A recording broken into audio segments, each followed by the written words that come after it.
Good evening, ladies and gentlemen, and welcome to Ultimate Dirt TV. Tonight on the program here on the World of Thunder Racing League, right here on Ultimate Dirt TV, the Next Level Designs Pro Late Models here at the Kokomo Speedway. Brent Wheeler joined alongside Zach Newton.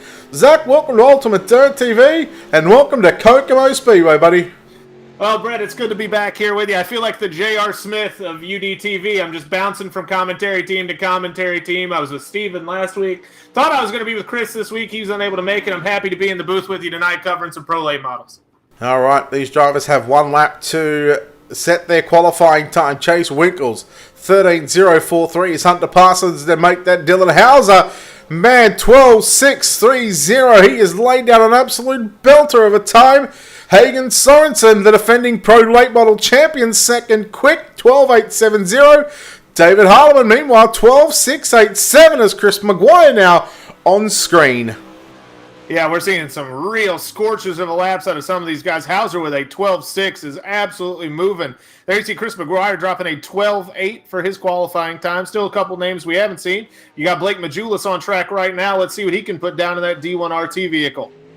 All right, let's see what Blake Majulis can do. Winner on the winner from the Grace UMP Modified Series. He goes fourth quick. The driver that finished second in the UMP Modified Series, Hayden Cowbell, right now on screen for Slick Sim Sports. And the Down Under Graphics JWR entry, lap number 1 will count this time behind these drivers. They've only got one opportunity right now, so you can almost throw a bit of Eminem style out there. You've only got one shot as Hayden Cowbell waiting for his time. Second quick with a 12.585, but meanwhile, Dylan Wilson quick turn with a 12.557. Well, 12.5 is moving at Kokomo. This is not an easy place to get around. It's real tough on the bottom. The bottom's almost flat. You saw the overhead shot as we were coming in. It's a big, wide track, but there's not a ton of banking to it. You're going to see some elbows up racing tonight. It's going to get physical out there in this one as we get into our heat races here. Yeah, just look, there is the qualifying results here. Dylan Wilson goes quick time tonight. Now, this lobby, would you believe it, filled up inside of 3 minutes. 60 drivers getting set to tackle the Kokomo Speedway. A tight little bull ring as we get set. There's a qualifying result about to go off from your screen. Heat race number 1 result. Heat race number 1, your Ultimate Dirt TV starting grid going to line up like this with Dylan Wilson starting on pole, and he's outside. That'll be Kendall Tucker. Row number 2 is Carolina's Blake Murray in the 79. Outside of him, representing Brett's homeland of Australia, is Brenton Hobson in the 88. Joey Reeder will start position 5. Dylan Thomas to his outside out of position 6. Position 7 is number 32, Mason Turner. Outside of him is number 23, Anthony Woodhull. Cole Cabrey will start position 9, and Steve Miskolski will start position number 10. Well, I'll try and do something a little different here that I normally do with Wesley. Let's get your picks. Who do you think's going to take out heat number 1? Oh, heat number 1's going to belong to somebody on the front row. Smart money'd be on Dylan Wilson. Very good choice, but don't discount out Kendall Tucker. He is very, very competitive in these late models. Here we go. Green flag is out. The opening heat race of the night. 6 heat races. Kendall Tucker on the inside of Dylan Wilson, that is, and Wilson has the lead down the backstretch. You see there, coming under turn 2, Tucker got a little crossed up. That's one of the problems with running this very flat bottom line. Wilson's able to use the high side. He's going to get a great run off of turn 2. Should be able to hold on to the lead here.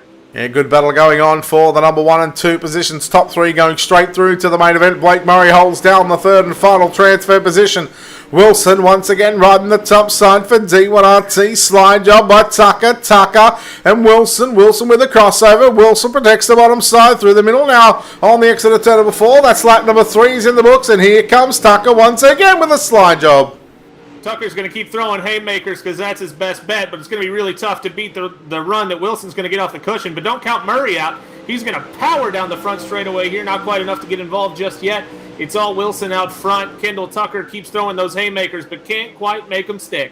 And now Tucker going to ride the top side into turn number 3. He'll come back down through the middle of the racetrack out of turn 4. Man, nearly chopped the front end off of Blake Murray there. Murray luckily to survive that one again. Tucker with a slide job, but Wilson, man, these two drivers know each other very, very well. 2 to run here in heat number 1 at the line. Give it to Wilson. Yeah, you were watching watching two of the best in iRacing go back and forth here. Tucker real close to making it stick, but Wilson is just getting so much traction off the high side. It looks like he's going to hold on to this into turn 4.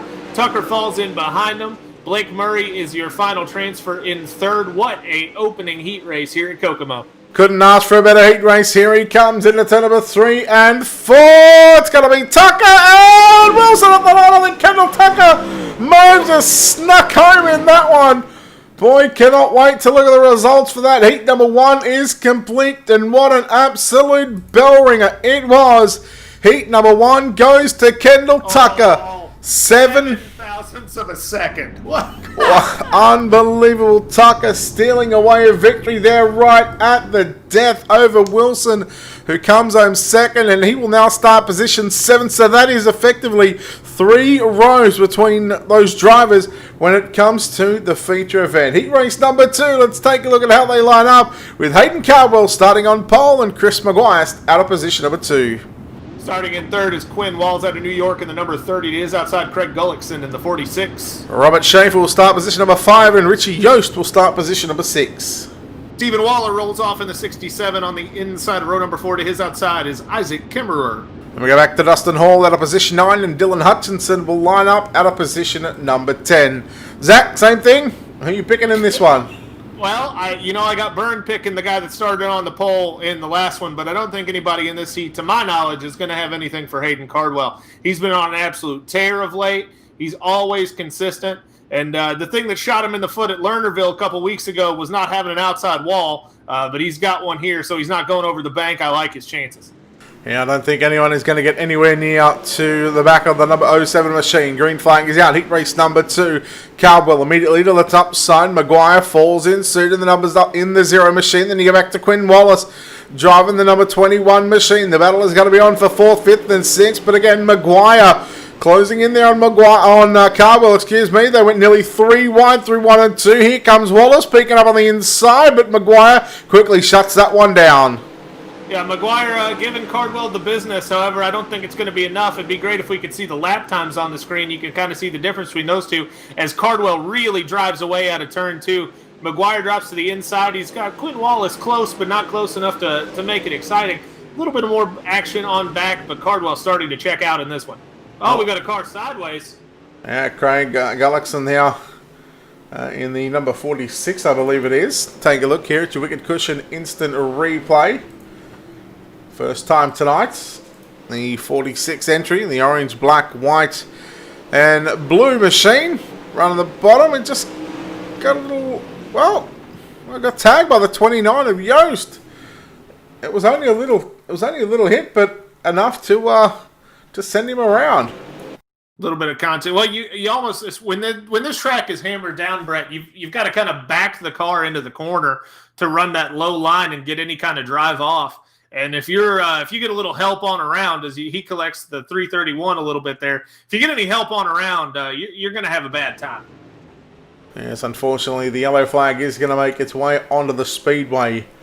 First time tonight, first time seeing the Wicked Cushion instant replay here at the virtual Kokomo Speedway. Of course, the Next Level Designs Pro Late Models up on track right now. Looking forward to the dirtfan.com super late models in about an hour and a half, or about an hour and 45 minutes time, followed by the Loud Pedal Production 410 winged sprint cars. Green white checker upon us here. Heat race number 2. Can Cowbell hang on? The answer is more than likely going to be yes, as Dustin Hall feeding people on the bottom side.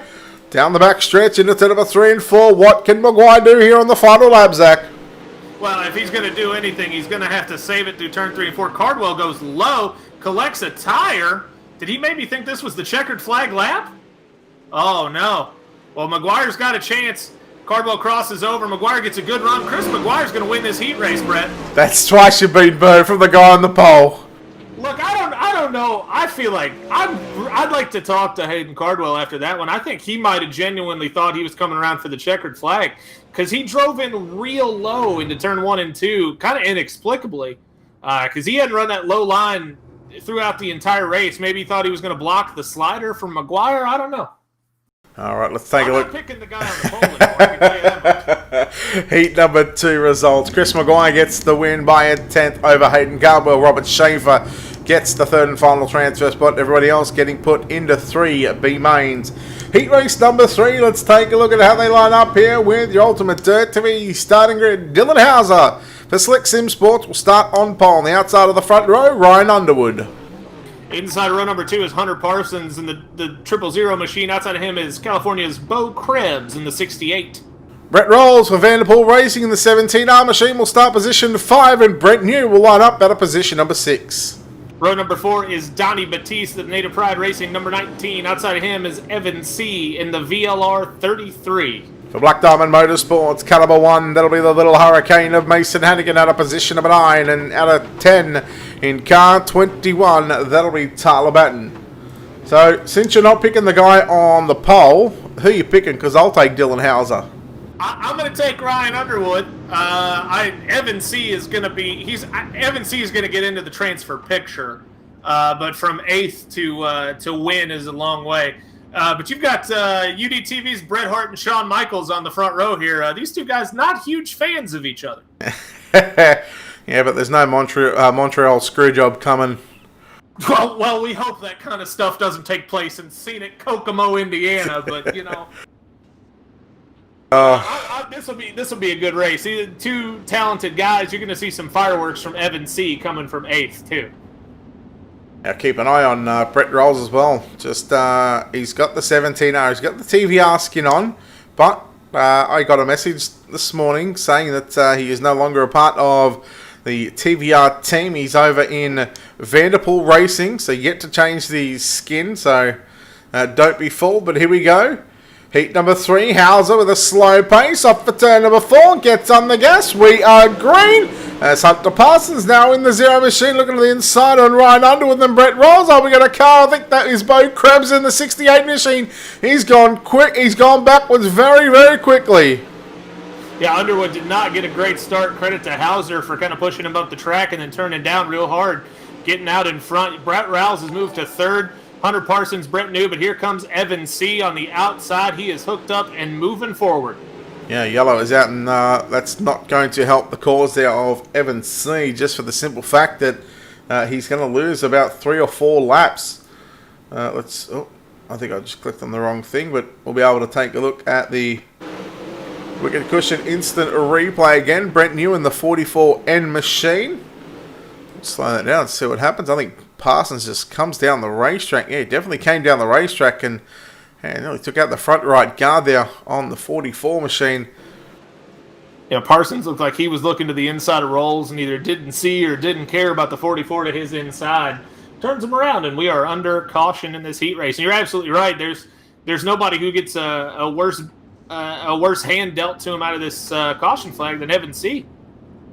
As the laps tick down here. However, lights are out on the pace track, so he's still got 3 laps to run. They go single file on this restart. And again, it's not going to help the cause of Evan C.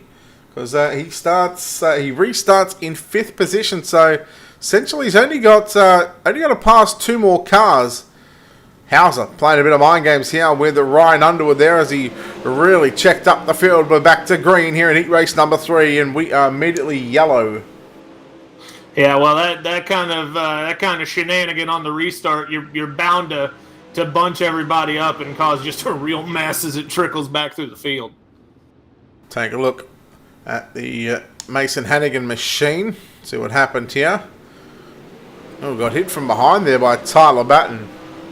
Well, you get everybody starting to go, and then you bunch them back up, and everybody starts turning down, and that absolutely trickled back from Hauser on back. You can see he's trying to get into the restart, and then just gets a little help around from behind. All right, well, here's the onboard shot on the Mason Hannigan machine. So you can see there, you can see that Underwood has tried to go. Now, by that time, if he's gone, you tend to want to get on the gas. That's exactly what happened. But he's seen Hauser go. He's seen him get on the gas. But realizing that you can't pass on the inside, and then all of a sudden he got off the gas, and unfortunately he goes around. Yeah, that's a tough draw. And again, being back under yellow, these caution laps taken off the account in these heat races, we're going to get a green-white checkered finish. But Evan C has got to go from from 7th to 3rd in 2 laps. Yeah, it's the possibilities are looking unlikely for the driver from the Team VLR stable. Hauser leads Underwood down the backstretch and the rest of the field into turn number 3 and 4. Brent rolls right on the bottom side. He's got Hunter Parsons. Look at Devon C making his way to position number 5. The only thing that's probably going to be saving grace right now is if Parsons and Brent Rolls come together into 3 and 4 for the final time. Checkered flag is out. Dylan Hauser gets the win. See? You don't pick the guy on pole, I'll take him every day of the week and he'll get the win. Well, Brett, I'm just not going to pick anybody is really the moral of the story. It's just not my night. You don't want to have the old Wesley Outland luck, eh? Well, it seems like I've got it. That's the problem. Dylan Hauser, Ryan Underwood, Hunter Parsons, top 3. All those 3 drivers going straight through to our main event later on. Heat race number 4, we'll take a look here at your Ultimate Dirt TV starting grid with Zach Mcswain starting on pole and John Regerio Jr. lining up at a position number 2. 2 young guns make up row number 2 in the 126 is Cade Loudy. To his outside is the Tanner Folds Racing number 15 of Tanner Folds. Yeah, the Mid-South Dirt Slingers 034 entry of Jack Weaver will start position number 5. On his outside, Jeffrey Baum out of position number 6. The 89 Eric York will roll off P7. P8 is the number 42 of Jordan Casey. He'll be one to watch from position number 8, but Terrell Payne for $1 Million Motorsports, caliber 51, will start position 9. And the Native Pride Racing, number 92 entry, Corey Austin, will start position at number 10. You know I'm going to ask you again, right? I'm going to ask you to pick someone. I figured you would. Zach Mcswain's your points leader. I like his chances, but his computer is probably going to burst into flames. So... that'd be my luck. I like his chances to win this race. I think he's the most talented driver in this field. There's some other guys that'll be competitive. Casey's got a long way to go. Yeah, again, just like what we've seen, I think I'm going to make a prediction. Casey to get into a transfer position. He's got some work to do. Green flag is out. Heat race number 4. Loudy up on the inside of Regerio Jr. Now, John Regerio Jr. to the outside. He looks to reclaim second. We'll have it through turn number 3 and 4. But Loudy back up on the inside. Lap number 1. It's all Zach Mcswain for Slick Sim Sports. Mcswain comfortably out front and pulling away as they battle for second between Ruggiero and Loudy. Tanner Folds back there in 4th looking on. Ruggiero pulls up behind Mcswain. They're single file for the top 3 spots. Tell you what, Ruggiero here now getting a good run on the 25 of Zach Mcswain, but just as I say that, Mcswain near picture perfect all the way around this tight little bullring of Kokomo Speedway. The battle is nearly on for the race lead. Look at Casey. He's running the top side. He's only advanced 2 positions so far in 3.5 laps. And you wonder, does Ruggiero, when does he pull the trigger? When does he go for the slide job? Or is he just going to ride in 2nd position and just get into the main event? I don't know if I'm John Ruggiero Jr. I think you've got to take a shot at some point, but I don't do it early because you can't win it yet.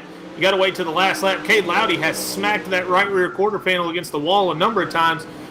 Runs a couple feet lower, but still collects the wall over there in 2. That's going to slow him down. We'll see if Tanner Folds can get up there to make a challenge. But meanwhile, out in front, it's all Zach Mcswain. Yeah, Loudy contact with the outside concrete wall once again. 2 to run. He'll hit it once again down into Turnable 1 and 2. Man, he's really using up that right side on that Pro Late Model. Of course, the next level designs Pro Late Model Series here at Kokomo Speedway. 1 lap left to run for Mcswain. Loudy to the inside on Ruggiero Jr. Not going to have enough into turn number 3 and 4. Mcswain protects the bottom side. He gets the win. You've got your first, Zach. He gets it done for you. Well, it's about time, Brent. That's all I'm going to say about it. It's about time. Oh, there we go. As we've got some problems there for, I believe, Jeffrey Baum in the number 10 machine. But that will wrap up heat race number 4.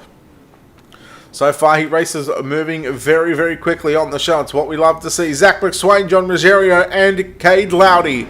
Top 3 drivers going straight through to the main event. Let's take a look at heat number 5 and your Ultimate Dirt TV starting grid. Starting on pole in car number 127 for D1RT Racing. It is Blake Majulis. On the outside of the front row, the defending Pro Late Model Champion for Sorensen Racing, it's Hayden Sorensen. Inside row number 2 is the 110 of Chase Winkles. To his outside, the number 4, the Queen of Dirt, Jennifer Haas. Ryan Burkhart in caliber 7, going to start position at number 5 on the outside of the 3rd row for Team Dirt Warrior. It'll be Dan Stifler out of position number 6. Row number 4 is New York's number 57 of Matt Yorker. To his outside, the 14 of Slick Sim Sports, J.D. Brown. Goon Squad's Racing, Riley Emig will start position number 9 and out of position number 10 in the Devon Thompson Racing entry. It is none other than, you guessed it, Devon Thompson.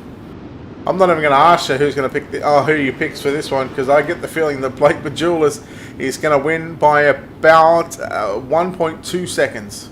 Yeah, it'd be tough to look. I'm not a big fan of Blake Majulis personally, but we're not going to get into that right now. There's no reason to, but it's tough to argue against him. He's like Tom Brady. You don't have to like him, but you got to respect him. The kid is otherworldly talented at the iRacing sim. But indeed he is. Here we go. Green flag is out on the 5th heat race of the night. Just one more heat race left after this one. Winkles up on the inside of Sorensen, but Sorensen quickly powered back around the outside, down into turn number 3 and 4. Winkles again trying the bottom side into turns 3 and 4. Couple of different grooves developing right now. Winkles and Sorensen, but Sorensen once again getting the drive on the exit of the turns. Yeah, the race is really going to be for 2nd and 3rd here, and you can see the one name we didn't mention as a candidate to win because he's got so far to go that I don't think he's going to catch Majulis is J.D. Brown. He's gone from 8th up to 4th. Barry Sorensen really loving that high line. We're going to have to see if Brown can catch Winkles or Sorensen, because that's where your battle's going to be. Majulis running that high side, and he is pretty clean all the way around the speedway. Winkles looks like he's going to move into 2nd. He goes low. Sorensen high. They're going to have a drag race down the front stretch. Yeah, give it to Chase Winkles. As Sorensen, man, he nearly caught the right rear quarter panel of the 110 machine of Chase Winkles. And Winkles at the moment, here comes Sorensen to the inside. He uses the crossback line. He'll slide up. And there goes Winkles with the crossover. 3 to run. Here he comes, Sorensen. This is a chance, and here's an opportunity for J.D. Brown. If these two drivers keep battling like this, they're slowing each other up right now. Brown's still got a long way to go, Brett, but this is an exciting fight right here between Sorensen and Winkles. They made contact. Winkles got a little loose. I think he had help. Sorensen pushes up the racetrack. We'll see if he can hold that high line. He got a great run through turn 3. Let's see what he can do down the front straightaway. It's almost a dead heat. Yeah, give it to Sorensen as they go down into Turnable 1 and 2, but down the back stretch for the final time into turn number 3. Out of turn number 4 for D1RT Racing. Blake Majulis gets the win. 2nd will go to Hayden Sorensen, and Chase Winkles in that 3rd and final transfer position. Man, we are seeing some wonderful heat racing here tonight at Kokomo in the Next Level Designs Pro Late Model Series. Yeah, Kokomo will produce some absolute scorchers for you. You see Majulis pretty much walks. You said 1.2 seconds. Add another half a second onto that one, bud.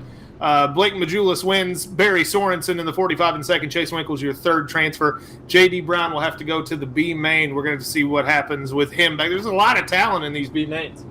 Yeah, there certainly is. Let's take a look here at the 6th and final heat race of the night. The Next Level Designs Pro Late Models. David Heilman for Slick Sim Sports will start on pole. Brooks Trammell out of position number 2. Peter Ganatis in the 34 starts position 3. Dustin Sizemore, it's all his fault in the Speed Inc. $1 Million Motorsports 11. Nick King will start position number 5. The Death Dealer Motorsports entry of Chris Cox will start position number 6. Joey Neese in the number 5 rolls off in 7. Blake Cannon to his outside in the 26 starts 8th. Paul Mancini for Goon Squad Racing will start position number 9, and Devon Lockridge will round out the 10 cars here in heat race number 6. The 6th and final heat race of the night. This one's going to be interesting, Brett. I don't think there's really a clear-cut favorite in this one. You like Blake Cannon, but he's got such a long way to go. I look for David Heilman to get this win here. Yep, couldn't agree more with you. I think, look, keep an eye on Sizemore as well. He might be one to watch for that transfer spot, but here we go.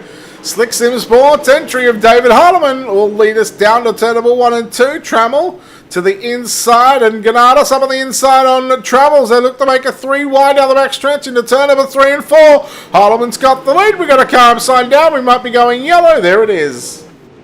Yeah, this is a great race for the lead between Heilman and Trammell for the little bit that we got to see it there. We got somebody, looked like somebody on the lid over there in turn 3 and 4. It was Nick King and Joey Neese, the drivers that come together here. Take a look. Oh, he just caught the tire. Yeah, well, that's not where you should park the car. Not at all. Yeah, catches the infield tractor tire there. Shout out to that Facebook group, and just turns it around, nearly rolls it over, but manages to hold on to it. But we're under caution, and the caution here hurts Blake Cannon. Yeah, again, we've said it during the other heat races. The drivers that come from the back, they don't want the caution just for the simple fact that, you lose 3 or 4 laps. That's essentially half race distance, by the way. Yeah, that definitely hurts. Pace truck's off. We're going to go green as Heilman steps on the loud pedal here. That restart was a little bit disjointed for a lot of these guys, but credit to Heilman. He was ready to go, and he went. He sees Turnable poke to the inside, but nothing doing there. Heilman's going to walk down into turn 3 with a sizable lead. Yeah, Sizemore on the inside of Ganadas. They come together. Now there's Blake Cannon in the 44 machine. Oh, gets into the side there of Ganadas, and that's not what Ganadas would have hoped for. He's now losing 1, 2, 3 positions courtesy of Blake Cannon. But Cannon now has moved up to position 4. He's got 2 laps to run to get by Dustin Sizemore for the final transfer spot. Yeah, Cannon showed him the nose there in turn 1 and 2. Heilman, Turnable, and Sizemore, your top 3. Cannon's closing in. We've got a car sideways, though, so we might, if we get a caution, which no yellow, we're going to finish this one out. Heilman's going, looks like all the way to the house here pretty comfortably. And then looks like Turnable and Sizemore gets a little bit of the business from Cannon, but not enough. Cannon's going to a B main. Sizemore takes your 3rd spot and final transfer. Yeah, so that will be 18 drivers locked in from heat racing action straight into your main event. We'll show those heat race number 6 results for you right now. David Heilman, Brooks Trammell, and Dustin Sizemore for Speed Inc. and $1 Million Motorsports getting the final transfer. He will start position number 18 in that field. Those drivers will start 6, 12, and 18 in the feature event. We've got B-Main number 1 coming up on the racetrack right now. Let's go through your ultimate dirt TV starting grid before we tell you what is going to happen. Brenton Hobson in car number 88. Hobo 88 will start position number 1. On his outside, that'll be Jordan Casey out of position number 2. Inside row number 2 is Cole Cabry in the 71 for Swindell Speed Labs. He's outside Tannerfold Racing, 015 of Tannerfold. Dylan Thomas will start position number 3. Terrell Payne will start position 5. Terrell Payne will start position number 6. Joey Reeder in the 47 rolls off 7th. Corey Austin, the Native Pride Racing number 92, rolls off 8th. Then we go back to position number 9. That'll be Mason Turner. On the outside of the 5th row, that'll be Eric York out of position number 10. 11 is Steve Miskolsky in the 93 to his outside the Mid-South Dirt Slinger number 34 entry of Jack Weaver. And the final row going to be Anthony Woodhull out of position number 13, Jeffrey Baum out of position number 14. Can confirm Anthony Woodhull did not make the call here. And just for the people that might be watching for the first time, if you're wondering why these drivers are spread out single file, well, we're going to put 15 laps on the board. We're going to give these drivers about a 3 or 4 lap hot lap session before we get them back up into rows of 2 by 2. And basically what this is going to do, this is going to hopefully save the track when it comes to the feature event later on tonight, because what we've seen over the past number of seasons, about 7-8 seasons, is when the track rolls over and it gets very, very slick, especially at a track like Kokomo. It really can get the one groove on the top side. So what this is going to do, this is hopefully going to bring back that bottom side or even the middle and hopefully put on a couple of different lanes of racing. Yeah, Kokomo's always very top dominant. It's a sprint car track, and it seems like a lot of these lend themselves to that kind of cushion riding driving style. And this place can absolutely lock down when it slicks over. It's hard to run the bottom here when it's hammered down. Yes, look, I've done a number of pro late model races here in the official side of things, and it is difficult to run the bottom, but I'll tell you what, if you get it right, you can be very, very quick, that's for sure. But here we go. Cars line back up into their correct position. 10 laps going to be on the board as we are set for a start this time by Brenton Hobson. For Synergy Sim Racing on the outside of the front row for D1RT, Jordan Casey. I like the colours, the green and I'm going to go green and gold, the green and yellow, the Australian colours. Here we go. I'm pulling for Casey now. Yeah, this one's going to be a battle. Hobo 88 to the inside, Jordan Casey to the outside. Hobson takes the lead down the back straightaway into turn 3. They bottle up a little bit. That lets Tanner Folds get involved. Cole Cabry still back there on the outside looking in, and we are under caution. Yes, we've got Terrell Payne in car number 51 crashing here in turns number 3 3, I believe it was. So let's take a look. Wicked Cushion instant replay. He started on the outside of the third row. It was Corey Austin who absolutely nailed him. And then, oh man. Well, that's not the side of the race car you're supposed to be able to see, Brent. Not at all. And just caught that opening there on the backstretch. And let me tell you, you catch that opening, that is near death. That's a near death experience right there. Yeah, the way that wall comes in at you is, it's designed so you don't hit it. But if you get turned up north and into that kind of extra real estate, the extra dirt that's over there on the entrance of the track, there on the backstretch, yeah, you're absolutely going to have a bad time. There's nothing good that comes from venturing into that space at all. And if it's nose first, yeah, you're gonna have some unpleasantness in your future. There may be a new change of underwear going around for Terrell Payne, but tell you what, the green flag is back out, 6 to run. Hobson slides up in front of Casey.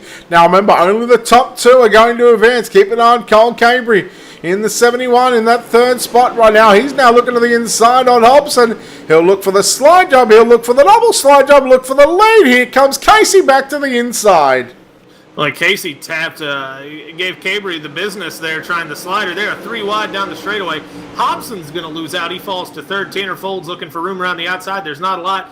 Casey crosses over. Diamonds out the corner, drives down and pulls up in front of Cabry for the lead. They are side by side again. Tanner Folds comes blasting in there. He's around. We've got a caution. And do not know what Tanner Folds was trying to attempt there, but that was probably one of the silliest moves I've seen. And again, we'll show this here on the Wicked Cushion instant replay. Again, just there's no need for it. Let's take a look.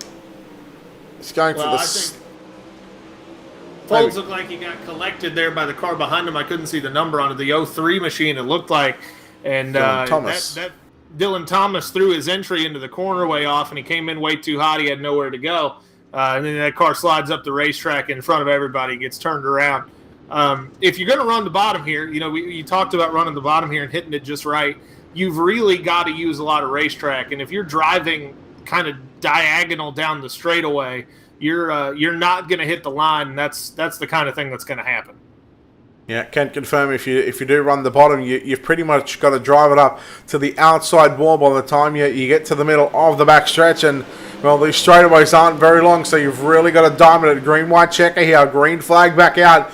B-main number 1, Casey and Cabry now. Cabry to the inside, looks for the big dive bomb and slide job. He'll have it out of turn 4, but Casey crosses back underneath. Jordan Casey there will lead lap number 16, so just a couple of turns to run here in B-main number 1, and here comes Cabry once again. Cabry and Casey drag race to the line. Give it to Casey. Yeah, Cabry did not get the turn 4 you wanted. You could see him turn the car back too far to the right as he was trying to slide up the racetrack and get the wheels under him. And that's not how you drive off and hold on to the lead. He's still going to finish second. There's no shame in that. He's still going to the show. But, not the way you execute the slide job. You got to keep the nose pointed straight down the straightaway if you're going to make that line stick. All right, B-main number 1 results. Jordan Casey, Cole Cabry, both drivers going to the show. They'll start 19th and 22nd in tonight's main event. Let's look at B-main number 2 and how they line up here with your Ultimate Dirt TV starting grid with Isaac Kimura alongside the Slick Sim Sports entry of JD Brown on the front row. Indiana's Richie Yost lines up on the inside of row number 2 in the 29 to his outside the Devin Thompson Racing entry number 60, Devin Thompson. Row number 3 going to be Quinn Wallace at a position 5. Ryan Burkhardt will start position number 6. 7th rolls off the number 46 machine of Craig Gullickson to his outside Goon Squad Racing number 12, Riley Emig. At a position number 9, that'll be Stephen Waller. At a position number 10, that'll be Dan Stifler. Row number 6 is the 331 entry of Dustin Hall to his outside the number 11 of Jennifer Hans. Then we go back to Dylan Hutchinson. We'll line up at a position 13 and Matt Yorker at a position number 14. So what we're going to see, ladies and gentlemen, we're going to see these drivers just like we've seen in B-main number 1. These drivers, and I'm not going to say these guys because, yes, we do have a lady driver in the field, Miss Jennifer, or Mrs. Jennifer Hans. She will start position at number 11. We're going to let these drivers get, again, a 3 or 4 lap hot lap session in before we get the drivers back into their correct position. And if we thought the heat races were cutthroat, these B mains, they are just as bad, just for the simple fact that we take 3 from the heat, and these 3 B mains, we only take 2 drivers. When you got 13, 14 drivers per B main, only 2 go through, you really start to see drivers getting very desperate, Zach. Yeah, you really ramp up the intensity, and then Kokomo. What's wild about Kokomo, when you put 20, 25 midgets on this track or sprint cars, it doesn't take up the same amount of real estate as 20 late models do. 14 cars is a lot of cars on this track if you're not used to driving it. And safe to say that a lot of these folks probably don't put in a ton of laps around Kokomo. Because, again, it's not really a late model track. They only have a couple of late model shows here a year. So, yeah, it's a tough place to get around. And then the more traffic you put out there, the harder and harder it gets. All right, cars are lined up back into rows of 2 by 2 here at the Kokomo Speedway. The Next Level Designs Pro Late Model Series. Looking forward to what is going to be the DirtFan.com Super Late Model National Series, followed by the Loud Pedal Productions 410s later on this evening, 8:45 Eastern, 10:45 p.m. Eastern for the drivers in the Super Late Models and Sprint cars. But here we go, B-Main number 2, the Pro Late Models, all 3 wide. JD Brown on the outside. He follows in Isaac Kimmerer down into turn number 3. JD Brown did not get the kind of start you want when the green flag dropped, but he is going to recover. We got a yellow flag. He's going to hold on to second place. I think he's going to have enough to get around Kimmerer, but caution flags are definitely going to hurt the effort. Yeah, Riley Emig in the number 12 machine. We've also got Dan Stifler as well in caliber 71. Oh, Stifler just tagged the back of Emig. Emig just checked up, and well, it's just so easy to do here in the late models, especially when you got 3, 4, 5 drivers running the top side. If one guy checks up, you feel sorry for the guy that's running behind the guy that checks up, because 9 out of 10 times they have no place to go because of the speed they carry here in such a short amount of time. They don't have enough time to get up on the brakes. Yeah, Kokomo and Fairbury are really momentum tracks, and you got to carry a lot of speed around the top side of this racetrack to be competitive and use the little bit of banking that's out there. And if you get bottled up in the back, there's not anywhere to go because you run into concrete very quickly. All right, here we go. B-Main number 2 back out. Designs that Kimmerer. Were they nearly 4 wide on that start? It got close to 4 wide, and JD Brown looks like he's going to be the winner of that one, making a move to the high side and then making it stick. He diamonds off the corner and drives down to the inside. We've got a real mess over there in turn 4, and somehow everybody keeps it pointed forward. Not for long. Not for long, because we've got it's Jennifer Hunt in the 11-man. She is being used and abused now in that Pro Late Model. Meanwhile, Richie Yost now has moved into position number 3 and all over the back of Isaac Kimmerer through Turnable 1 and 2, but they both made the mistakes. Excuse me, it's Kimmerer now. We'll clear away there from Richie Yost, but yellow is out, which means another green-white checker. Well, green-white checker with this crowd on the field or on the track is going to be it's going to get hairy, to say the least. I think JD Brown is going to win this one comfortably, but there's a number of people in the back of the field that obviously don't want to be there, and you can see that desperation move that corrects Quinn Wallace is exactly the kind of stuff we're talking about. Yeah, that was Ryan Burkhart in the number 7 machine, just maybe trying to thread the needle that wasn't actually going to be there. So, anyhow, these drivers, they'll live and learn and live to fight another day here on the iRacing.com service. The Next Level Designs Pro Late Models, green, white checker, B-Main number 2, B-Main number 3 out next before we have, I think, about a 1-minute warm-up session, and then we'll get into our main event. And looking forward to seeing it. From what I've seen in the Grace Productions UMP Modified Series, the first 3 quarters of that race was fantastic. The next quarter, well, I mean, the finish was great, but we'll see what the Pro Late Model's going to do. Green flag is back out, 2 to run, Zach. Yeah, it's all JD Brown out front. He got a great restart, and he is just absolutely checking out. Richie Yost runs the high side through 3 and 4. Really, the battle is going to be for 3rd and then 2nd. And we've got another caution flag before they get the lap in, so we're going to 2nd overtime. Well, this was Dustin Hall and Quinn Wallace, who I believe had nowhere to go, but we'll keep an eye on the 331 machine. He tries to go through the middle, tags the back of the 7 of Ryan Burkhart, and then there is Quinn Wallace in the 21. Again, nowhere to go. And look, I understand people, they want to get into the show. I can understand their desperation, but some of the moves we're seeing here, I mean, when it's not on, it's just not on. I mean, when it's not your night, you've just got to go, well, you know what? I'll go somewhere else and turn some laps. Yeah, you can't win these kind of races, especially at a track like Kokomo with last lap heroics.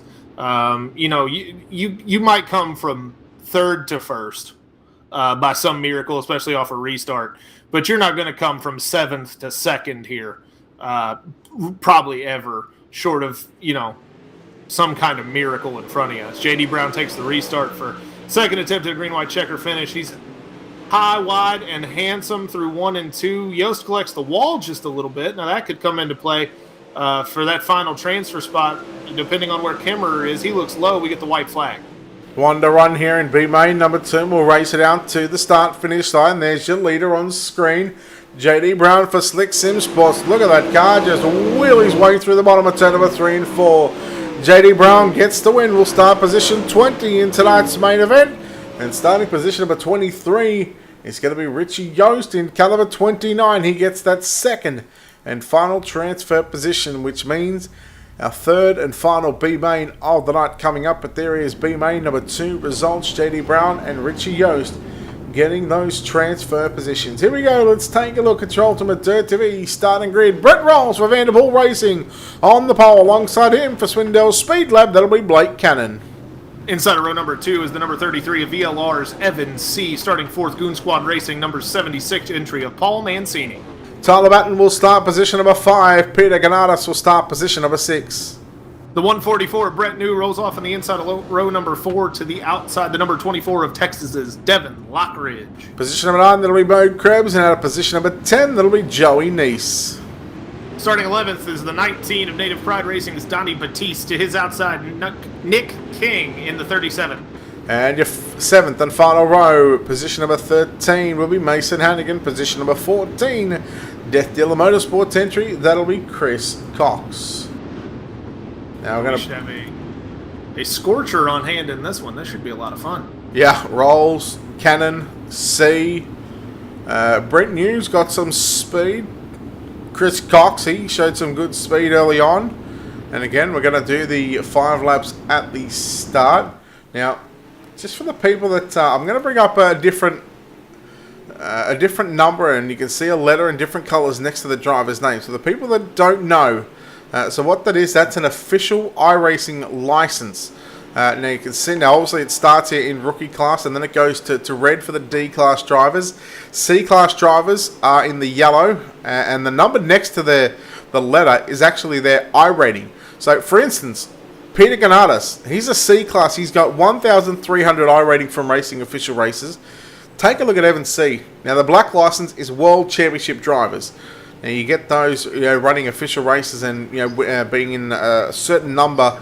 I think it was a top 15 or top 20 from the super late models. He's actually got a 9,000 I rating. He's done a whole lot more racing than what Peter Ganadas has done. Absolutely. Evan C. is one of the real leaders of Team VLR. He's also a real world, one of the best kart racers in the entire country. He is, and C High Performance is a well-known go-kart racing support company. They produce a lot of different products for that industry. But he's got his work cut out for him. Brent Rolls and Blake Cannon starting on the front row. He's got to get past them. He's got to deal with Mancini, Ganadas, and Brent New behind him. So we should be in for a good race here. All right, here we go. 10 laps, the final B main. B main number 3, we're about to drop the hammer. Oh, Brett, how you yawning on this one? A B main with these 3 guys in the top 4. Rolls goes high. He's going to get punished for it. Splits the difference, though. Gets a great run off of turn 2 to the inside of Cannon. He's going to take the lead. Cannon's going to dive low, but oh, look out. Evan C's right there waiting for him. C gets bumped. He's back to 3rd. These guys are just dancing around Kokomo Speedway. Cannon's going to get turned around for sliding up the track, and it's Evan C that comes out on top. Tyler Batten to the lead. Do we stay green? We do not. Yellow flag is out. Brett rolls how it goes, upside down again. Not the way you would normally see these late models. It's hard to tip these late models over. Slide job there from Cannon, and well, you be the judge of that one, whether he was clear or not. Then a big cluster there on the back stretch as Brett Rolls gets hit multiple times while he's upside down. And all I got to say, thankfully, that was a virtual ride. Yeah, absolutely. That's the kind of real world ride that you absolutely never want to see. But in the game, you see it kind of frequently. These things flip over probably more than they do in real life in the sim here. But yeah, Evan C is the real winner of all that because Cannon drops to 6. Brett Rolls is in the pit. He might make it back out, but he's probably going to be at least a lap down. Evan C, though, moves into a transfer spot, and he's got Tyler Batten in front of him. Well, with, looks like 4 or 5 to go. We should have 5 to go. And here's the thing, right? For Brett Rolls, because he was upside down, he would have had to call a virtual tow. What that does, that's a minute 50, I think it is. So, by the time he comes back out, these laps under yellow aren't that long around Kokomo. He might have had a chance if we're at a track like Knoxville or USA, but not here at Kokomo. These laps are very, very quickly. As Evan C now, he'll look to rocket into the race lead down into Turnable 1 and 2, but Tyler Batten doing everything he can. Tyler Batten and Evan C side by side, but give it to C. Batten holding on to the inside. He moves to the outside up in front of Mancini. It's Evan C out front, though, in the 35, representing VLR. He's getting a great run off that high side. The top side really coming in. Mancini crosses up in front of Batten for the final transfer spot. Blake Cannon in 4th. He goes low. Cannon throws a huge slider. Does he get clear? No, he collects Mancini. Mancini's sideways up the catch fence. He's facing the wrong way, and we are under yellow again. Yeah, that wasn't even the reason. That's not even the reason why the yellow flag is out. Bo Krebs and the number 68 machine, I think it is. He's got no number on that side. He's got it more so on the quarter panel. The 34. Now I believe that is Peter Ganatis. But man, a wild ride there for Bo Krebs and the 68 machine as we go one car upside down. That's the second time we've seen one car upside down in this B main. So I think we're at a flip count of about 4 at the moment. Yeah, higher than they normally are for cars with fenders. You see a lot of flips in the sprints, but not normally this many dirt late models rolling over. But, you see some wild stuff at Kokomo. Well, a note just coming through. A note that statistic, we'll call it. So far, tonight, the 3 B mains here on the Pro Late Models, every one of them have had a green-white check and a finish. They've all gone to overtime and haven't seen Blake Cannon. The 2 drivers expected to transfer out of this one. They're 3 wide behind them. There goes Batten. Now here comes Mancini. They're going to go 4 wide out into turns number 3 and 4. And this is all for bragging rights. Oh no, Mancini upside down. We stay green. Yeah, we stay green. The leaders had crossed the start-finish line for the white flag. It's going to be all Evan C out front. He's going to ride comfortably. Looks like Cannon's going to try to throw a slider, but not quite enough. Cannon might have to pay a visit to the big red trailer after this one. Definitely some rough driving from him. I know you want that transfer spot, and you'll do just about anything to get it, but that doesn't mean you don't have a conversation with officials after it's all said and done. All right, B main number 3 is complete. Evan C will officially get the win here tonight. Blake Cannon home in second spot. Those 2 drivers going straight through to our main event. Everybody else, well, pack it up. Don't go home just yet. Grab the Super Late Models, and hopefully you get a chance to participate in the DirtFan.com Super Late Model Series. We'll take a quick break here on Ultimate Dirt TV and come back in just a few moments' time. You're watching the Next Level Designs of Pro Late Models here at the Kokomo Speedway, presented by World of Thunder Racing League, right here on Ultimate Dirt TV. Brett Wheeler joined alongside Zach Newton. We'll take a quick break, and on the other side of this, your main events.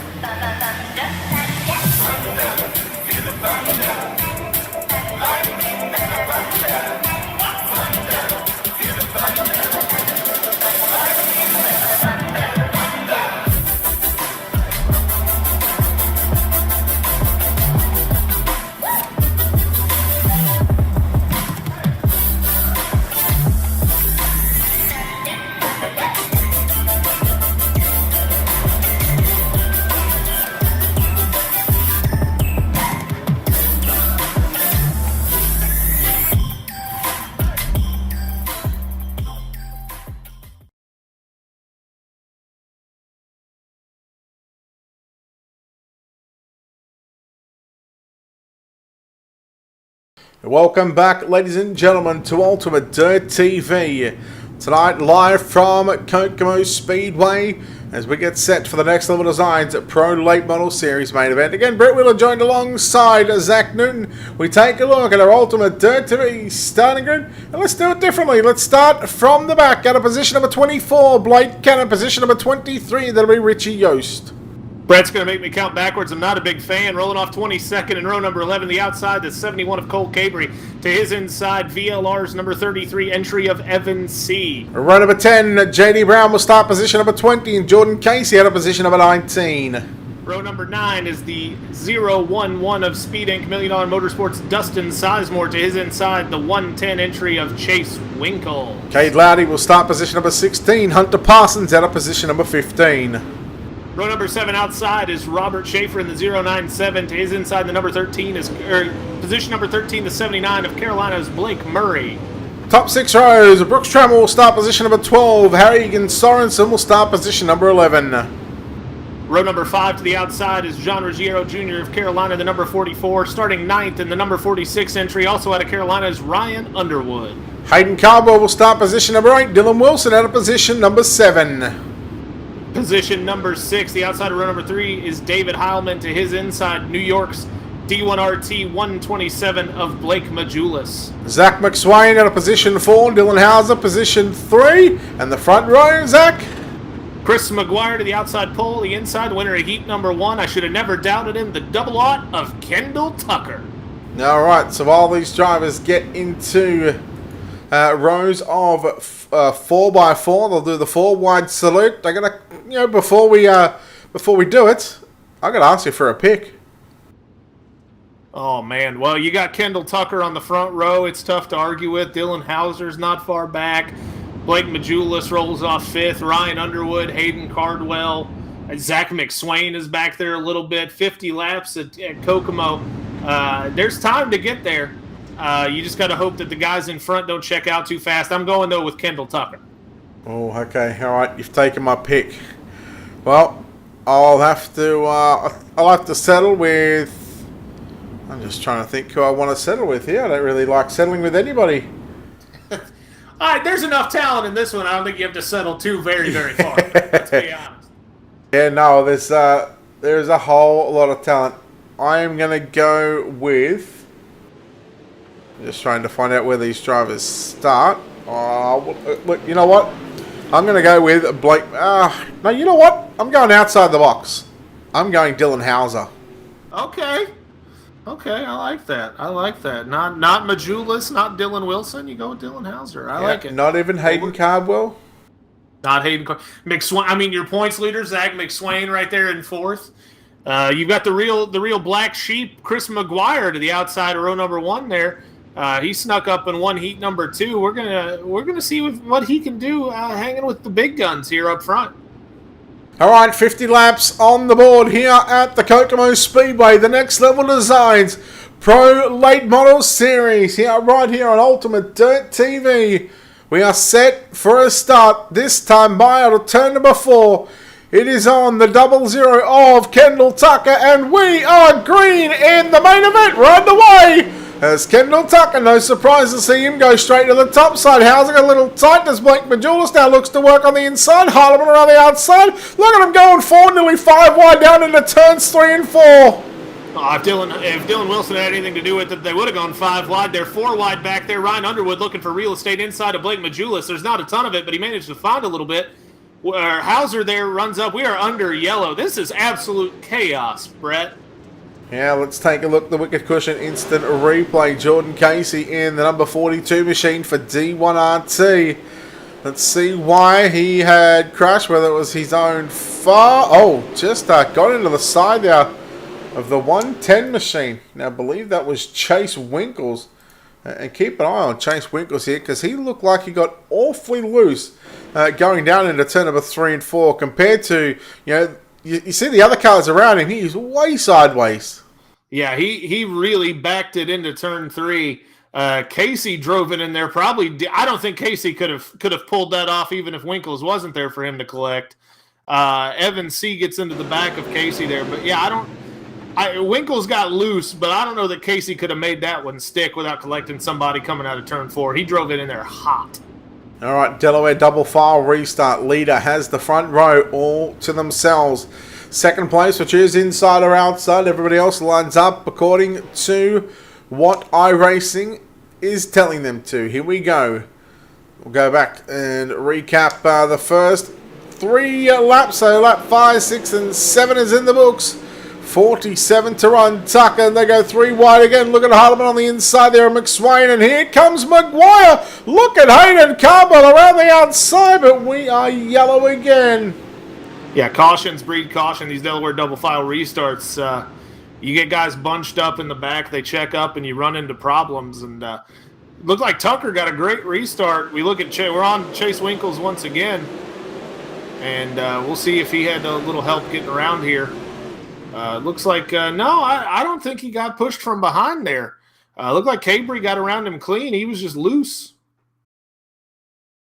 See if we can get a better shot of this one again. We'll slow it up as there's Winkles in the 110 machine. He might have got a little nose under there. Yeah. Tough to say from that angle. Well, I'll tell you what. Just watch this angle again. I'll try and pause it. Watch Cabry's front end. See how it just dipped into the ground. He got on the brakes. There was nearly again nothing he could do on that exchange. But yeah, poor old Chase Winkles. He goes around. He's going to have to go back to the back of the field. And hopefully we're not in for another long night. We're going to single file restart now. All right, so Kendall Tucker hard on the loud pedals. They come down through turn 4. Mcswain gets a pretty good start. Mcguire hot on his tail. Tucker riding that high line through 1 and 2. It's been good to him so far. Mcswain looks like he collects the wall a little bit, running the Bobby Pierce line. He gets into it again. That's going to give Mcguire a chance to dive underneath him. Mcguire looks for second as they head down the front straightaway. Here comes Mcguire in the zero machine, working on the inside there on Zach Mcswain. Mcswain moves back into second and trying to come back after your race leader, Kendall Tucker. Meanwhile, Heilman and Cardwell, they're going to race side by side. Give it to Heilman into 4th. Cowbell back to 5th. Then you go back to Dylan Hauser, running back there in 6th position. But again, here he comes. Heilman to the low side. Heilman drives it in deep, slides up the racetrack. I don't think he's got the run off the corner to make it stick. It's all Kendall Tucker out front. Mcguire running the high side. Heilman slides up the racetrack. Mcguire collects him just a little bit. We're going to see if Heilman can get him clear here as Mcguire gets into the wall there, and that's going to open up the opportunity. Crosses over, dives to the inside into turn 1. Cardwell looking underneath him down there into the grass. Yeah, I think Cowbell thought Mcguire was going for a big slide jump, so he was going to follow him down through Turnable 1 and 2. Meanwhile, Dylan Hauser now getting his footing together, and bringing with him is the ATD machine of Dylan Wilson riding behind Dylan Hauser. Man, these two drivers have got this top side, are working a treat at the moment. But meanwhile, your race leader out by nearly a second. Kendall Tucker over Zach Mcswain, David Heilman in 3rd, and Mcguire still working the bottom. Mcguire's hanging tough up there with a lot of these big names, several World Championship drivers up there in the top 5, and then you got Chris Mcguire holding his own. But the last thing you want to see coming up behind you is 2 Dylans in iRacing dirt. That's for damn sure. It's all Kendall Tucker out front, Zach Mcswain, David Heilman, Hauser, Mcguire, Wilson hard on the charge. Yeah, Cardwell's riding behind Wilson as well. Yellow is out here for what is, I think, the 3rd time tonight. Cade Lowdy in what I believe is the, not sure what number he is actually, in the 126. There he is. Let's take a look. The Wicked Cushion instant replay just slides up in front of Brooks Trammell. As Brooks Trammell, well, I mean, that's an idiotic move. No wonder he's got some sponsorship there. That's just silly. Turnable definitely didn't appreciate the way Lowdy drove him through 1 and 2. Unfortunately, if you bump a guy and take him out, you don't you usually wind up damaging your race car as well. Yeah, well, look. From that angle there, he's clear. He's clear. He was always clear. He was never not clear. And, oh, this is goes to show you why that these drivers have certain sponsorships on their car, and driving like that, look, the wheel's not even turned. Yeah, he did not make any effort there to not avoid Lowdy. And that'll get you a conversation in the big red trailer after the race as well. Yeah, and that'll also get you a conversation on here of how much of an idiot you are Don't care. Oh yeah, no, we will absolutely roast you. Don't think that we won't. But the big red trailer conversation is a lot more personally unpleasant. Oh yeah, yeah. You don't want to be on the wrong side of Stephen McMillian, that's for sure. I've done my best to stay on the right one the entire time I've known him. Well, I'll give you advice. Stay on the right side and you'll be right. It's the best bit of advice I can give you. Well, I appreciate it. So Kendall Tucker out front. We get back under the way. He's hard on the round pedal. Drives all the way down deep into turn 4. He pulls up the front straightaway high, wide, and handsome on the cushion there through turn 1 and 2 up by the Kokomo side. And he is going to pull away into the lead. Mcswain looking low. Or that's David Heilman down there. Mcswain's high up on the high side. Heilman's going to try to make it stick for second, but I don't know if he's got enough momentum. Cardwell, Wilson is low, and we've got a mess that collects a bunch of leaders. Yeah, Hauser got into the back of Mcswain it was, and, well, since we're not halfway, ruling is I get to make a new pick, so... Look, bro, I don't want... That feels like... Nope. Yeah, just like you may be making the rules up as you go, but I don't know. Just look. All I'm going to say is just ask Wesley. Wesley knows you get to change your pick before halfway if your driver crashes out. All right. Well, I'll give you that one. That's fine with me. And you lost a lot of talent in that little mix-up there. Yeah, I did. But poor old Zach Mcswain got hit from behind there, and then Dylan Hauser. He got absolutely annihilated by probably nearly half the field there on the way back down the back stretch. So, anyhow, I'm going to go back and I'm going to pick Hayden Cardwell. Okay. Well, Hayden Cardwell's not a bad pick. He's still got Dylan Wilson out there. Ryan Underwood making a good charge. He's up to 5th. Blake Murray's up to 6th. Kind of reset the field for you. Barry Sorensen back in 7. Hunter Parsons, Robert Schaefer. And then your top 10 looks a little bit like that. We'll let them kind of sort back around here. The caution laps don't count fun with the leaderboard here in iRacing can make things a little bit difficult for you. Yeah, especially when they're rolling around. You know, you try and look at the top 10 all of a sudden because you're going on to the next lap. But iRacing thinks that the positions are changing, so you can see look right there the ticker is just going absolutely berserker and done it with ATVO as well. Yeah, you can see the ticker goes nuts, but it's going to be Kendall Tucker, Heilman, Cardwell, Dylan Wilson, Ryan Underwood, your top 5. Definitely 5 guys who could still win this race up there in the top 5, but Tucker out front has been great on restarts, and it's tough to get enough momentum down that one straightaway to try to make a run to the inside. Tucker drives to the middle of the track down through turn 4 to stay out in front of Cardwell. It's Tucker, Cardwell, Heilman, Wilson, and Underwood as they dance, all 5 of them really contending right now. Yeah, Cowbell on screen right now, running in second. You've seen Dylan Wilson, the 80D machine, a driver that loves to run the bottom side no matter where we go to. You'll find that 80D machine working the bottom side. Meanwhile, Tucker trying to fend off a challenge here from Hayden Cowbell. Cowbell to the middle of the racetrack now, out of turn number 4. I'm going to say David Heilman, Sorensen. Look at Sorensen moving to the inside. Ryan Underwood is there as well. We are yellow. Yeah, this one, these 5 guys up front are all 5 guys who can get after it. And you're going to see a lot of dancing around trying to find grip here because it looks like you're starting to see the cushion moves up here as the top line slicks over. We see the wicked cushion instant replay. Looks like Mcguire gets into Yost, and it looks like he collects Brooks Turnable back there, and that's going to bring out your yellow. But you can see the outside line starts to slick over, and that cushion moves up, and it's almost all the way to the wall over there in turn 1.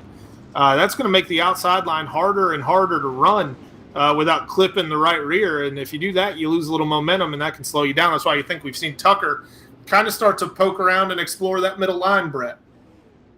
Yeah, well, again, keep an eye on Cowbell. I think sort of Heilman had sort of taken note. The drivers may have taken note at Heilman on the bottom side, but yeah, that middle groove, there is still a whole lot of moisture right where the pace truck was rolling by there. As we come to Wonder Green, single file.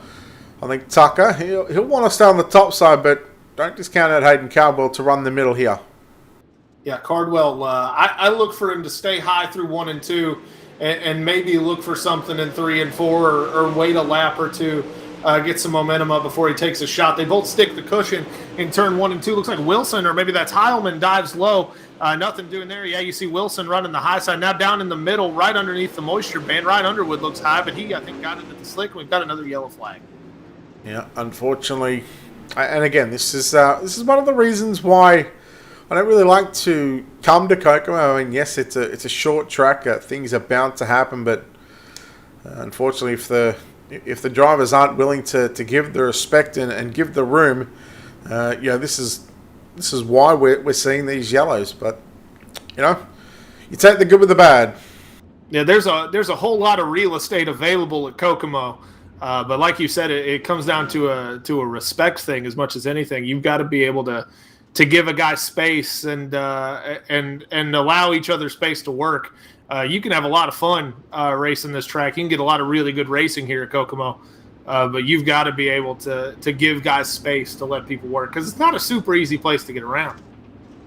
No, look. Sometimes this is almost like a Lernerville track. I love to hate it. Lernerville, I love to just to drive off the edge of the racetrack, and again, I get angry.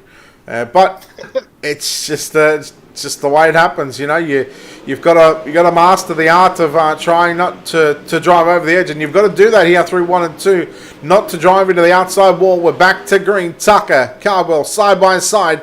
Cowbell on the bottom side, Tucker on the top side. Tucker's going to get the run once again. Lap number 20 is complete. Cardwell not waiting around this time. He's tired of getting burned by yellow flags and losing the spot, so he goes right after Tucker on the inside, right off the restart. Tucker, though, is getting great traction off turn 1. He's hitting the cushion real hard, slapping the tail on the wall on the exit, and just driving it down the straightaway. But how many laps can he stay in front of Cardwell? He's starting to lose that advantage that he's getting from the high side. Cardwell's got it hooked up on the bottom. Wilson runs to the slick in 3 and 4. I think he might lose a little ground there. Heilman still looking in 4th. You see Ryan Underwood back there in 5th. We've got a battle for the lead up front, though. Yeah, Tucker went to the middle of the racetrack in Turnable 1 and 2. Back to the top in 3 and 4. It's going to be, I think Cowbell had the lead there at the start-finish line that time. By man, he's getting that front bumper close to that inside tire. Remember, he got burnt there in the opening heat race of the night, courtesy of that front tire in 1 and 2. Here we go. The battle is on for the lead again. Tucker and Cowbell. Cowbell, I think he may have just hit it that time, but didn't take any sort of momentum away from him, but Tucker back to the outside. Wilson again looking on the outside. You got 2 by 2 up the front. Didn't upset the car too much to hit that tire, but Cardwell not one to learn from mistakes. We've seen him go over to the bank a couple times at Lernerville, and it's cost him big. Here he clips the tire just like he did in the heat race, but manages to hold on. Tucker taps the wall through turn 3. He's going to try to cross under. They collect each other. Boy, Tucker showed him the nose and drove him up the racetrack. Wilson benefits.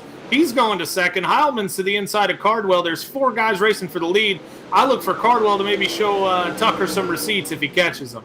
I get the feeling that there may be a little payback on the cards here for the 07 machine. Meanwhile, Dylan Wilson has moved his way to second. They go 3 wide for the race lead. Tucker on the outside.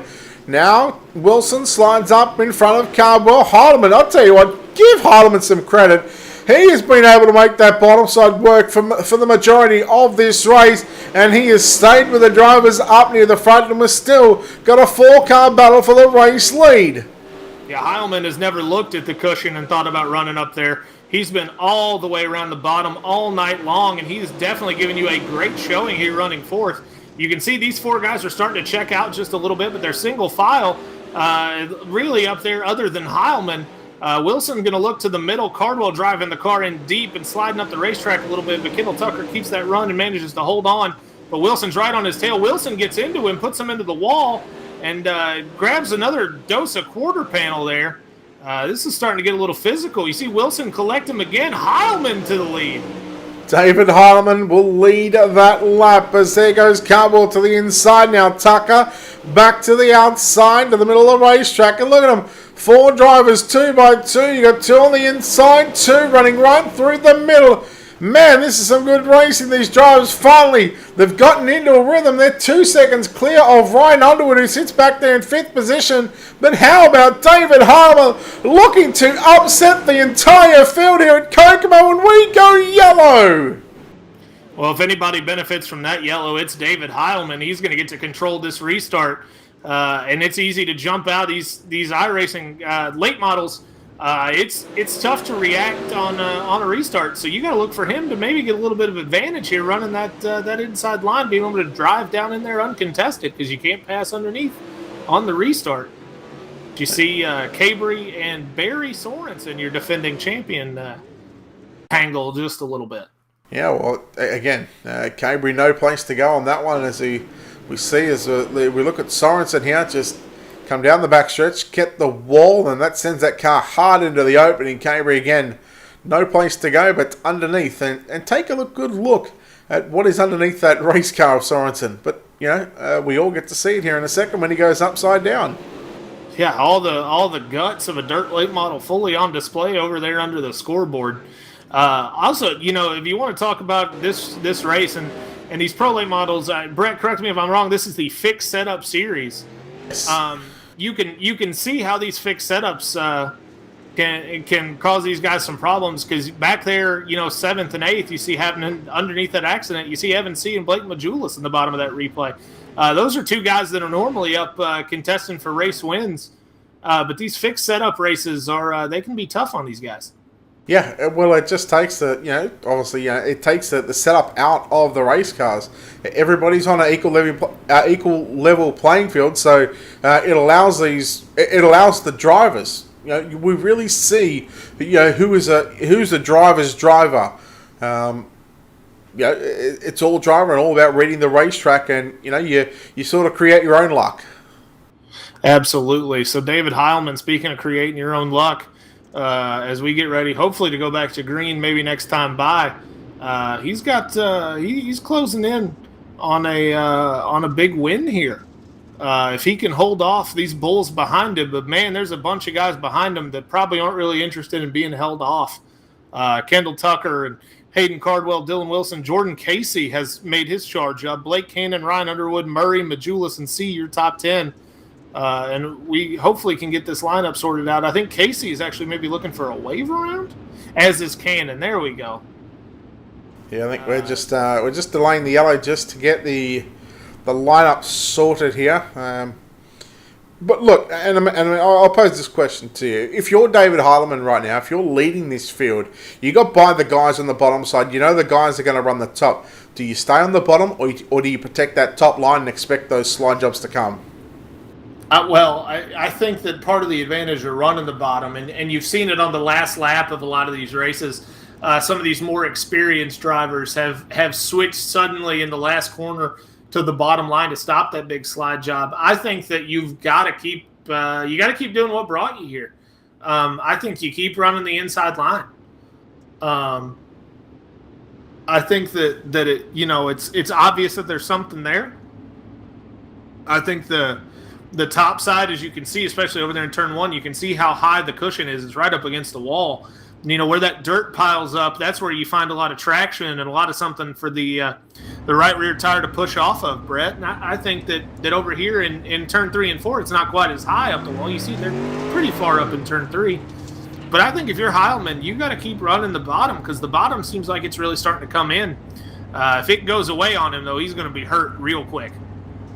Yeah, it's a game. It's a chess game basically because you want to stay in the lead obviously, but you want to maximize your traction, especially on a track like Kokomo. It can be very difficult to get around once it gets slick. On the bottom, you can roll the bottom here. In fact, in a pro late model, but again, I haven't tested when it comes to fixed setups, open setups. Yeah, you can set yourself up for the bottom, or you can set yourself up for the top side. I mean, some drivers even set themselves up for the for the middle of the racetrack, and this is exactly what it's doing right now. You just see how slick it is on the outside and on the inside, and just right where Heilman's rolling right through, right behind the iRacing.com pace track. Look how much moisture there is.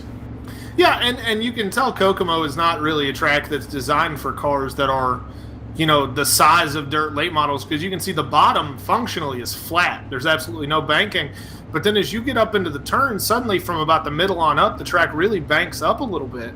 And so it's really kind of a tale of two halves of the racetrack. If you can, get in there and deal with the bottom and pin it to the bottom and get a good run off, you can absolutely run the bottom. But if you're a guy that likes a little banking and wants to get up there and hit the cushion and get up in the wall, you know, this is it's really a tale of two racetracks almost. Yeah, it is now. Again, we do apologise here, but race control just making sure that the lineup is sorted here.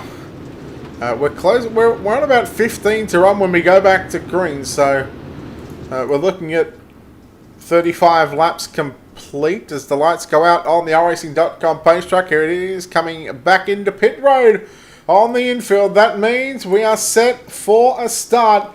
David Heilman single file restarts. We're back underway. Green flag goes out in the main event, and he'll stick to the bottom side. Hayden Cowbell going to follow suit down into turn number 1 and 2.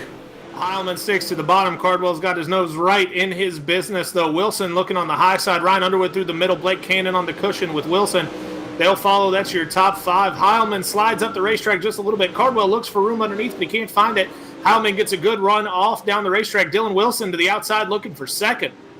Tell you what, Heilman, he left the door open somewhat, and you leave the door open ajar for the likes of Hayden Cowbell. You know the big right boot is going to come in it like the Undertaker, as here he comes. Now look at Dylan Wilson, now running the top side. A guy that does not like to run the top, a guy that likes to roll the bottom, and he is making it work upstairs. Keep an eye on Wilson. Here he comes in the 80D machine.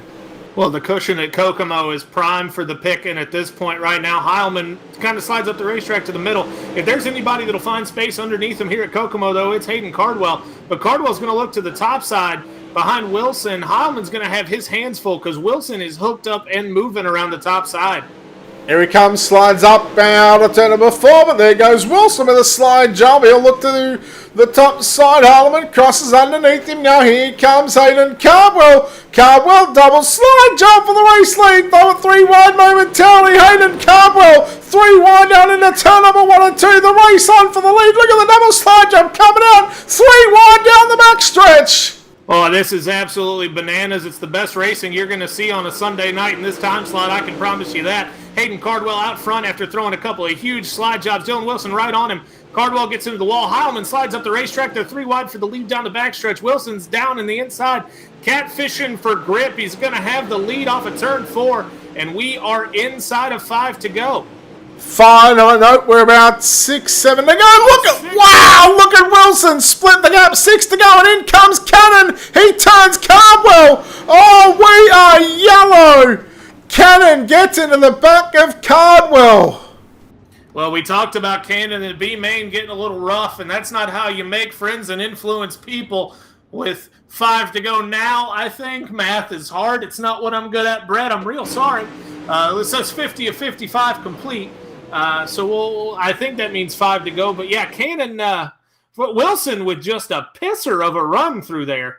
And then gets into Cardwell. Cardwell gets up and Bobby pierces the outside wall here at Kokomo. And then Cannon comes in. I don't know if Cannon had anywhere to go. But like we said in the B-Main, Cannon has no problem with showing you the nose. He collects Cardwell.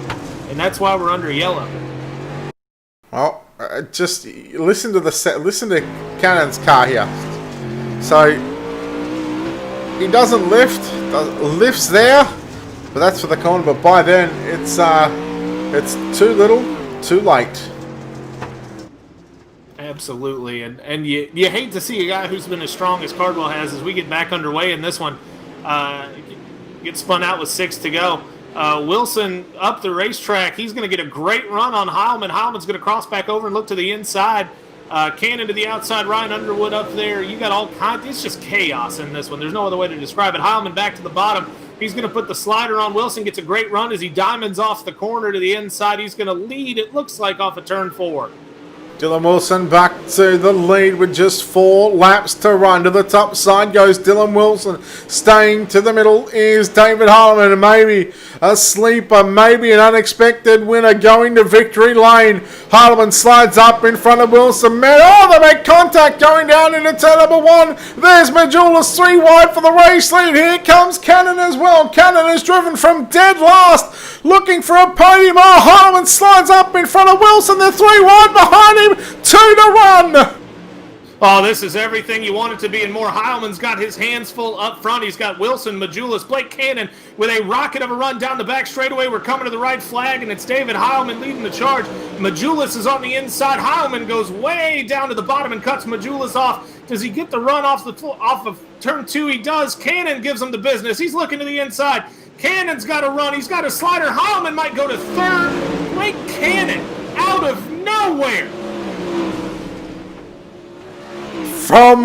Finish, Brett. From dead last, position 24, the firework going off, and Blake Cannon will be your victor here at Kokomo. Can you believe it? What a race. Let's take a look. Tell you what, the Wicked Cushion instant replay. Let's take a look at this last lap pass here. Wicked Cushion instant replay coming up. Look at this out of... Oh, this is the white flag lap right here. And again, let's go do a bit of... There we go. Let's go back to the normal camera. Watch this. He gets underneath him. And then look who's there on the inside out of turn 4 of David Heilman, Blake Majulis. Look at Evan C. right in the mix as well there for what almost was a top 5. And as they race off for turn number 4... Blake Cannon from 24th to 1st. David Heilman just snuck home second from Blake Majulis. Man, what a race that was. Let's take a look at those feature race results for you coming up on screen right now. Blake Cannon, the winner, ahead of David Heilman and Blake Majulis home in 3rd. Dylan Wilson, 4th. Evan C. Ryan Underwood, Zach Mcswain, Blake Murray, Chris Mcguire, and JD Brown.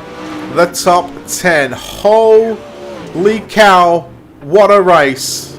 Yeah, what an adventure that turned out to be, Brad. Boy, that finish was... you don't see finishes like that in best finish highlight tapes on YouTube that often.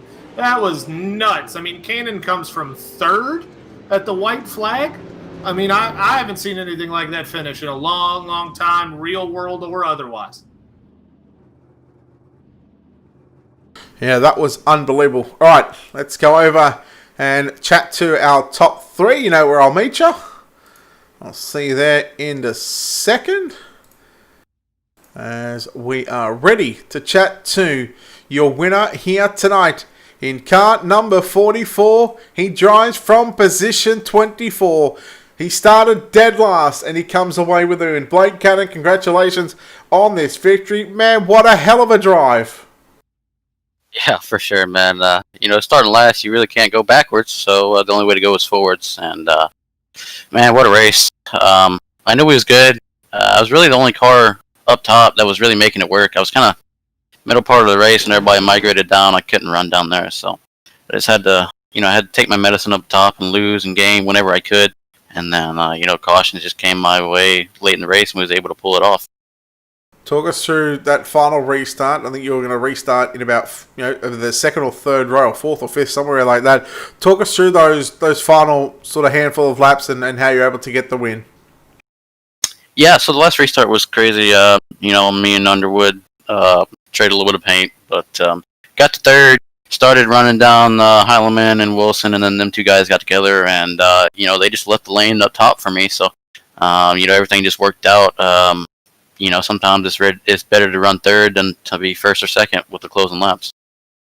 All right, well, from 24th, from dead last to 1st, you walk away with some cash in your back pocket and one victory that is surely going to stick in the memory banks and of the number 44 machine. Blake, congratulations on this victory. Before we let you go, of course, sponsors, shouts, all that good stuff. Buddy, who makes the wheels turn on this 44 machine for you? I got to give you a shout out to D1RT and Dylan Wilson for living up to their name and their expectations of being the best, worst dirt team. Got to give a shout out to Swindle Speed Lab, Bill Helmets, K1 Race Gear, Down Under Graphics, 71 Designs, or 75 Designs, War of Thunder. Steven does a hell of a job, as well as the admins, Will, and I know Justin does some too. I got to thank you, Brett, for all you do. What about David Heilman, though? I don't think anybody expected him to run that good in a late model. No one did. Not gonna lie, and we'll even pose that question to him. But Blake, congratulations, hell of a drive tonight's hard charger, dead last to 1st. What a drive, well done. Thank you. There we go. Blake Cannon there, your winner. Zach, you caught up with the driver that comes home in second spot, and a very unexpected second spot, but Zach Newton caught up with David Heilman. Unexpected for who? Unexpected for everybody but you, apparently.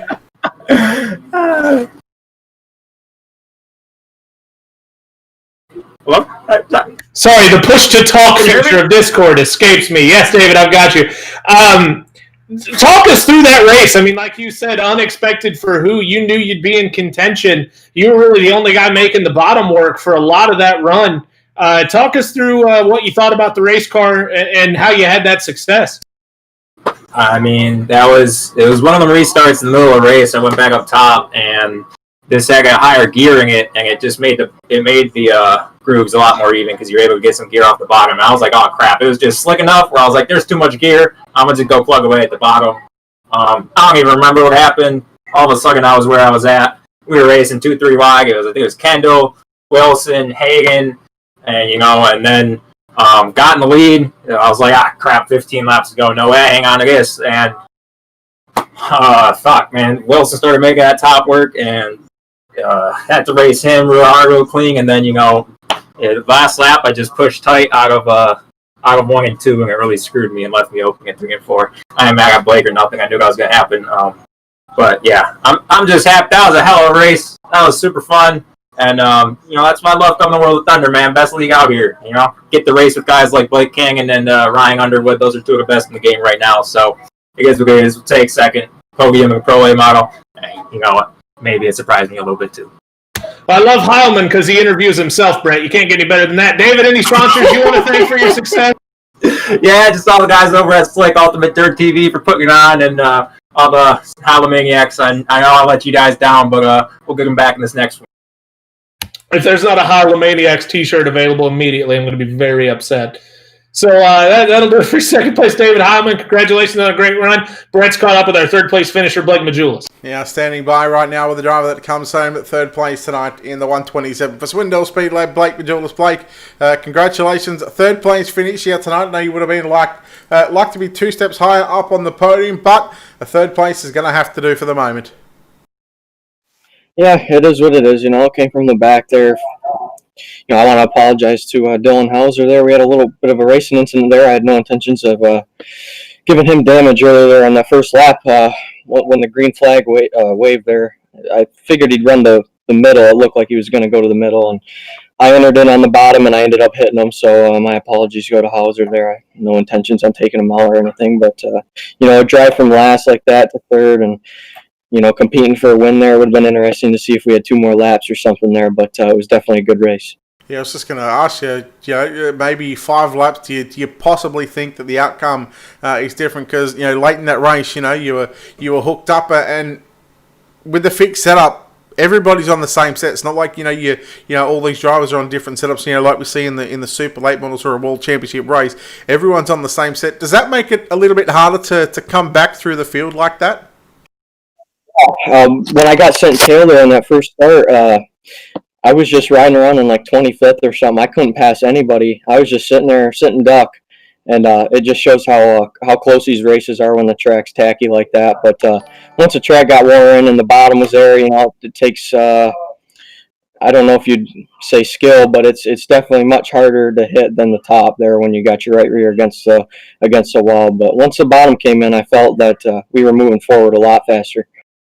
Well, buddy, you walk away with a third place. You did start 5th, but as you said, you got sent to the tail of the field and had to drive your way back through this field. So probably a third place earned for you here tonight at Kokomo. As I said earlier, you would have liked to be 1 or 2 steps higher up on the podium, but third will do for tonight here at Kokomo, the Pro Late Models. Blake, before we let you go, of course, sponsor shouts, all that good stuff, buddy. Who makes the wheels turn on the 127 machine? Yes, thank you. I appreciate it. First off, thank you guys for broadcasting, Brad, everything you do over here. It's a great program you got going here. DNRT Racing, everything those guys do. Sim Seats, they've helped me out a lot this year. Coming on board. Design 75, Jeremy Ray for the clean wrap. Down Under Graphics, Matt Logan at ML Performance, as always. You guys for broadcasting, and my girlfriend for everything she does. All right, the owner of D1RT, Ed Livingston. In fact, his birthday tomorrow, so happy birthday to Ed Livingston, long-time supporter of sim racing and known Ed for quite some time. But Zach, wow, what a way to finish here at Kokomo for the Next Level Designs Pro Late Model Series. Looking forward to what the Super Late Models will have next. Yeah, love or hate Kokomo, you're always in for a good time when you get to come here and watch a race. It's a real action-packed quarter mile. And I had a great time with you tonight, Brett. Thanks for having me out. All good, mate. Looking forward to whenever we work next together. But again, that'll wrap us up here on Ultimate Dirt TV.